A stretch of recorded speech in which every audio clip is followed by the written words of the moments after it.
story of Moses parting the Red Sea is one of the most powerful and iconic miracles in all of Scripture. Vivid moment where divine power met human faith in the face of impossible odds. After generations of brutal slavery under Egyptian rule, the Israelites were finally set free following a dramatic series of plagues sent by God to convince Pharaoh to release them. These plagues, each more intense than the last, culminated in the death of every firstborn in Egypt, including Pharaoh's own son. Struck by grief and fear, Pharaoh allowed the Israelites to go, and Moses led them out of Egypt with haste. But soon after their departure, Pharaoh had a change of heart. Enraged and regretful, he assembled 600 of his best chariots and pursued the Israelites into the wilderness, determined to bring them back. As the Israelites approached the edge of the Red Sea, they found themselves trapped between the waters ahead and the deadly Egyptian army closing in behind them. Panic spread quickly among the people. They cried out to Moses, questioning why they had been led into the desert only to die. Yet Moses stood unwavering.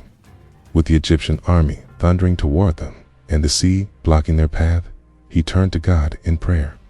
And God responded with divine instructions. Lift up your staff, stretch out your hand over the sea, and divide it. Moses obeyed. As he raised his staff and stretched out his hand, the winds began to roar, and the waters of the Red Sea miraculously split apart. Walls of water rose up on either side, and a dry path appeared between them. This was no natural phenomenon. It was the hand of God making a way where there was no way. The Israelites, carrying children, livestock, and belongings, began their march through the sea.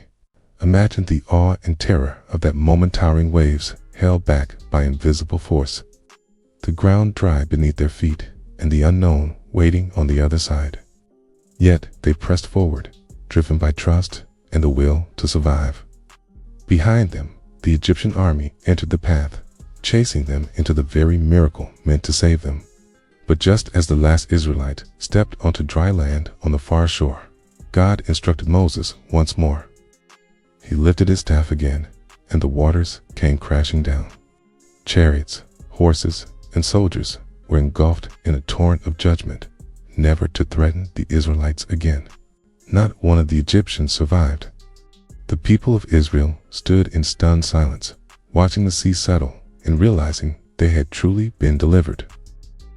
On that day, they saw the full glory of God's protection and power. This event became more than just an escape. It was a defining moment of faith, a transformation from bondage into freedom, and a revelation of God's commitment to his people. The parting of the Red Sea was mentioned for generations as proof that when God is with his people, no enemy, no obstacle, and no circumstance can stand in the way. It showed that God doesn't always remove the danger, but he makes a way through it. Moses' obedience and faith allowed him to be the instrument of this mighty miracle. And the Israelites' journey toward becoming a free nation truly began that day. This story isn't just about history yet. It's about what God can do in our lives today.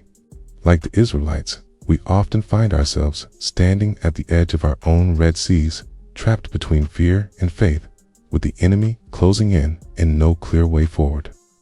Yet God still parts seas. He still makes a way through the impossible. He still honors obedience and faith. Sometimes the miracle begins when we stop looking at the sea and start looking to God. The parting of the Red Sea reminds us that even when the situation seems hopeless, God is not finished. What looks like the end may, in his plan, be the beginning of something greater. The Red Sea didn't just save the Israelites. It marked the start of their journey to the promised land, to their destiny. And so, when we stand before the waves, when our backs are against the wall, and we're tempted to give up, remember Moses, the sea, and the God who parts it.